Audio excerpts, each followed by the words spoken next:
What's up, beautiful people? Welcome to another episode of Dateable, a show all about modern dating. Whether you're dating, single, in relationship, getting out of a relationship, in a situationship, there are always questions about why people do the things that they do, especially yourself. So no matter what status or life stage you're in, these episodes will be relevant to you, I think. Especially right now as we're coming out of the pandemic. I feel like the pandemic, like if people, okay, there might be someone out there that thought they got modern dating down. They're like, I got this. No. I understand what's happening. And then the pandemic hit and it changed everything. And now we're in like this next wave of coming out of the pandemic that's going to change everything again. So, you can never be ahead of modern dating. That's what I've learned. And I've also learned that you can always say you have your shit together when it comes to looking at other people's problems. This is why therapists are very good at guiding you through that. Dating coaches can do that because they're a third party. They're looking and observing you. But when it comes to our own stuff, nobody has their shit together. Like, nobody has it down, okay? Not the therapists, not the counselors, not the dating coaches. I actually feel like last week's episode, this is the part 2 of our Dateable hosts and now moderators of the Love in the Time of Corona group that are really sharing their own individual stories coming out of the pandemic. So we have the rest of our lovely host crew. We have Janice, Tony, Swanee, and Ryan. So we got all that in store for you. But there was just such great feedback from the episode last week of just like how everyone showed up is just, like super confident. And I think like a lot of people said, like, I liked hearing the mix of people that were owning being single and then the mix of people that were navigating new relationships. Because we always say it, like, being dateable does not mean being single. Being dateable essentially never ends. Like, you're always dating your partner. And there was this quote that we put up on Instagram that I feel like it was actually after the episode we did with Alice, like a few weeks ago. But I don't think we actually talked about it fully. But this is probably like the most liked quote we've ever gotten on Instagram. Oh, really? It was Yes, it was marriage is not the end of the search for love. It's the end of the search for the person to love. The search for ways to love that person has just become the search for ways to love that person has just begun. And I think it's just so beautiful because it's so true. That's just such a great quote. And I think people are really taking the time during COVID to think about relationships, marriages. Is that what I want? And if I do want that, what part of that do I want? Is it the formality of it, or is it actually like partnering up with someone and doing life together? So that's a really great quote for people to think about and marinate in. I learned so much just from our hosts in general from that last episode. And whether you're in our Facebook group or not, even if you have no connection to the people that we're highlighting here, just think of them as people navigating through COVID and post-COVID, just like you are. And I think in that last episode, I learned about how you just have to figure out your own way. Like, there is just no one size fits all. We say this all the time, but I forget that. And I am always like, oh, what do other people do? It's you can listen and observe what other people do, but end of the day, you still have to figure out what works best for you. Yeah, I think what blows me away about our host group, and we call them hosts because they actually host the happy hours and podcast discussion groups in the sounding board. Those are like the video, more interactive ways that people are really getting to become friends from this thing. We've talked about all the meetups. I had the pleasure of meeting up with 2 of the hosts, Caitlin and Jason, this week. It was so fun. So nice to meet people in the flesh. And yeah, like I think what really amazed me, and a lot of people said this, it's like, even in the first part, and now we're going to hear the next part, it's such different takes on things, yet everyone is so, like vulnerable and humble and shows so much growth regardless of like what stage of life they're at. And the woman leading the pack of this week's episode is Janice, the queen herself. She's our queen moderator. She has been with us since the beginning of this Facebook group. The original moderator, and now we've actually upgraded Janice to an admin because she's been so integral into this community. And someone that the group really looks up to. And we've got Janice, Tony, Swanee, Ryan, all coming for you. But before we play their interviews, I think it's important to highlight our event from last week with Jeff Harry about bringing in play into your everyday life and into dating. What a fun event that was, Julie. Yes. People said, I mean, him and Louise did such a fantastic job. Like, the feedback coming out of that event, I feel like, I remember, I'm going to call out Julia LaSalle. She had just this smile on her face, and she came back and she's like, I'm ready to get back out there. Like, I feel energized. And I'm like, great. This is exactly what we want. We want people thinking dating should be fun. It should not be this chore and a drag. Like, if you're bringing that energy onto dates, like, of course the dates aren't going to go well. What I really enjoyed about this event was that everyone came with an open mind, because nobody knew what they were expecting, and we all left with a laundry list of like awesome date ideas that you could do, ranging from the smallest little thing to grand gestures. And I think we really we exercised our creative juices during that, and that's what I wanted out of the session, just to be a kid again. Yeah. So Yue, now that we're going into post-COVID world, what's one date that you're gonna do with your boyfriend? We're gonna do a scavenger hunt in Long Beach. Nice. This is something we've been wanting to do for a while. There's so many companies out there to facilitate stuff like this. You just got to seek them out.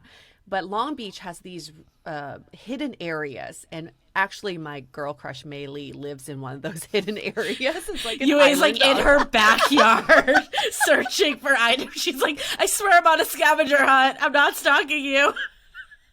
May's like in the window weird. Is like, is that Yue? Mei Lee's used mug is on the list. It's so weird. It sounds so creepy. I'm sorry, May, if I sound like such a creep, but you are the one that inspired me to go to Long Beach and seek out these hidden areas. I'm not going to seek out your home unless if you invite me over. That's all I'm saying. But that's the one that I think it's a great family event, so we can take our dogs and explore a new neighborhood. Love it. What about yours? There's two that I really want to do. So I think I know one of them.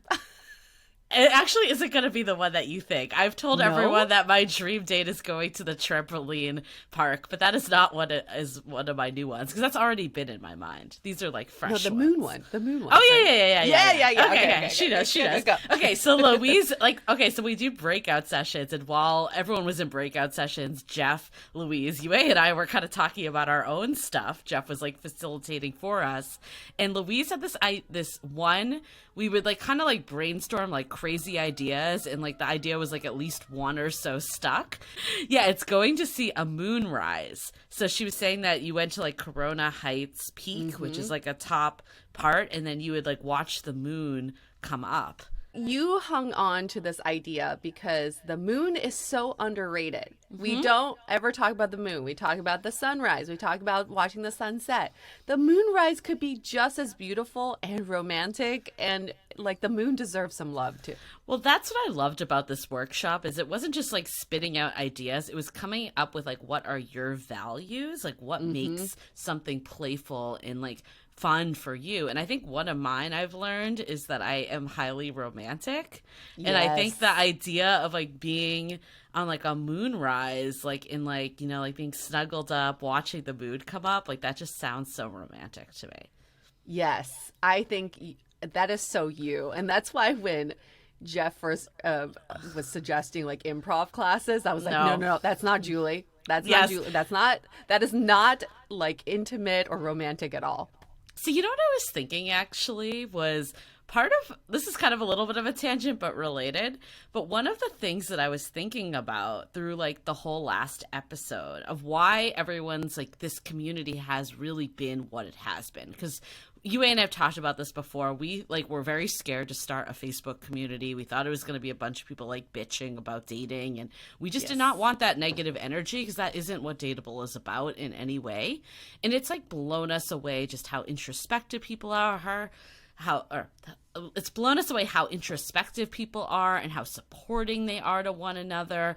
And I think what we'll hear it with the hosts too. It's what has really been the core is these people have essentially made a group of friends like over COVID times. Like a lot of them say, I tell the fellow members of the sounding board in Love in the Time of Corona things that like I wouldn't tell even like my closest friends, especially in the sounding board when they're chatting every week via video. And I was thinking about it, and I really do think actually the key to modern dating is to have that support system and having that like friendship. Because I was thinking about like even you and I, it's therapeutic for us to be doing this podcast.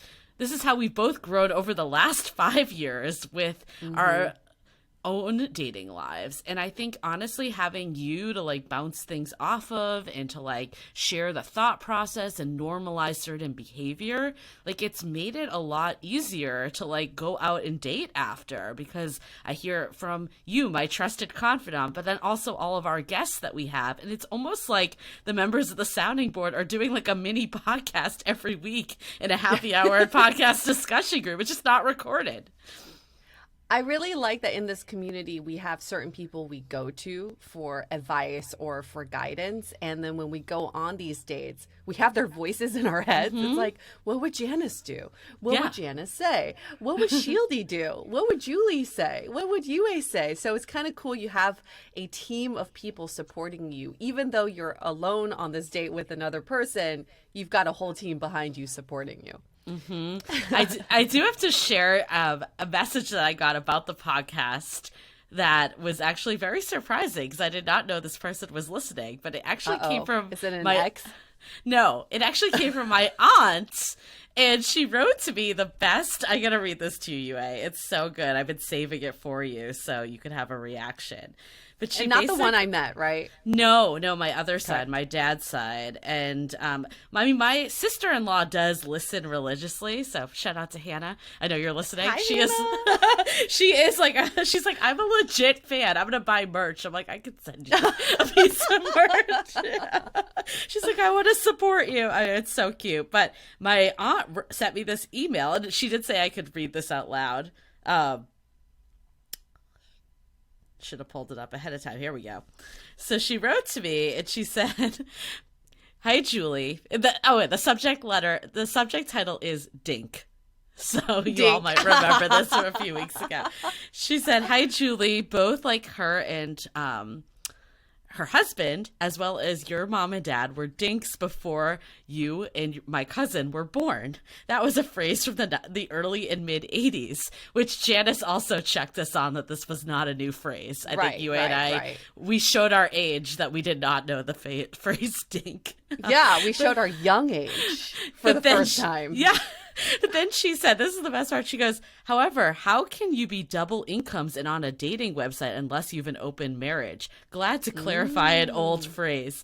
So, which is true. But then we had a back and forth, and she actually shared that she's been listening to the podcast, and my aunt has actually been like fighting cancer for like the last couple of years. And she shared that she's been like sharing it with her oncology nurses, and it's brought a smile to their faces, and a lot of them are single themselves. And it's just like, it made me so happy that like we were able to like connect people in even that way, you know. Like I think that is the power of this podcast, is it's beyond just romantic connection, it's just connection in general. What's her name?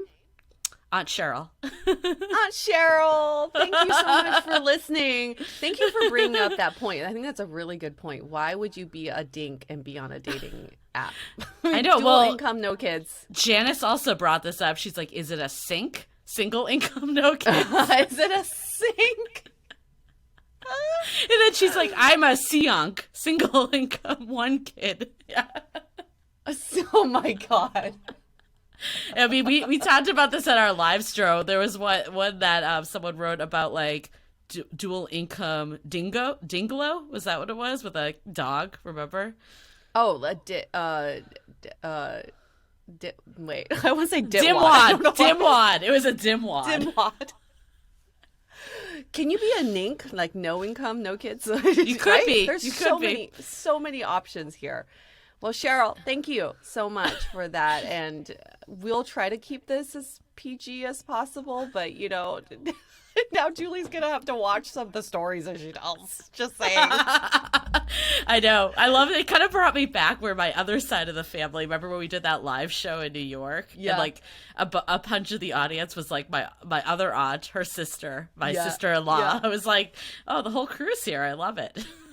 So at least end of the day, I know that if we have nobody else listening to Dateable, we've got Julie's whole family. Not my whole family, but yes. At least 5 people from Julie's family are listening. So we'll at least have 5 listeners at all times. That gives me a peace of mind, okay? That is so lovely. These messages are so odd because you never know who's listening. It's so weird. Like we get messages all the time from people. We had no idea that we could connect in a certain way, or if the topic was super interesting to you. Yeah. So you send us all the messages, especially if you're related to Julie. I mean, I get a lot from my coworkers too. I was like on a meeting and one guy like messaged me from the UK. Shout out to Gabriel if you're listening. Gabriel, he's like, I've been really enjoying the podcast lately. I'm like, cool. I didn't know you were listening. Awesome. You're like, cool. Make sure I don't talk about you. Yeah. More like make sure I don't talk about something wildly inappropriate. But like you said, we can only do what we can do. You know, speaking of wildly inappropriate, okay, so I feel like people are coming out of COVID and they're going on these in-person dates. My partner and I went on an in-person date last night, and we absolutely sat in the date section because everybody around us was on a first or second date. That was my guess, because it was like a little bit awkward but a little bit sexual. You know how that goes. Probably a second the drinks date are flowing. then. Yeah. Right? The drinks are flowing. You're like, it's a little awkward. But I think I was a little bit shocked because I haven't witnessed in-person dates for a while. And the table next to me, I stopped eating and talking to my own boyfriend because their conversation was so intriguing. She kept talking about the guys that she's dated in the past. Like she was talking about, the hottest guy I dated was a YouTube star, and he dated this other girl, and he chose her over me. And then there was this other guy that was like in finance, and she just went off on a history of her, I don't know, her dating past. And Her dating resume. Her dating resume. And the guy just kept asking more questions. He's like, that's interesting. That's interesting. But he was also trying to get at like, what are we doing on our next date? I think he was trying to make it more romantic. So I thought that was like a little bit weird, or I don't know. Is this something that people are doing now because you haven't talked about your exes in a while, that this is your chance?